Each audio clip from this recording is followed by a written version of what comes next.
जालन्यामध्ये आंबेडकरी संघटनांनी निषेध रॅली काढली आहे। यावेळी काँग्रेसचे माजी आमदार कैलास गोरंट्याल यांनी या रॅलीला पाठिंबा दिलाय। सोमनाथ सूर्यवंशी यांना न्याय मिळावा आणि सूर्यवंशी यांच्या कुटुंबातील एका व्यक्तीला शासकीय नोकरीत घेण्यात यावं अशी मागणी करण्यात आली आहे।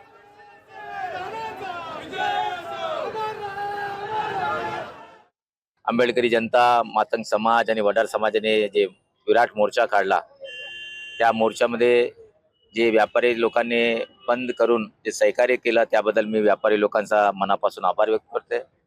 आता आम्ही तहसीलदार मॅडमला मागणी दिलेली आहे।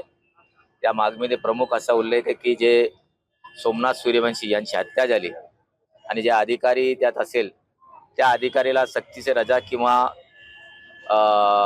सस्पेंड करणे हे योग्य नाही आहे। त्यांना 302 चा कलम त्यांच्यावर लावला पाहिजे अशी एक मागणी आहे। सोमनाथ सूर्यवंशी यांच्या परिवारातल्या एखाद्या माणसाला शासकीय नोकरी भेटली पाहिजे अशी 2 मागण्या प्रमुख आमची आहे।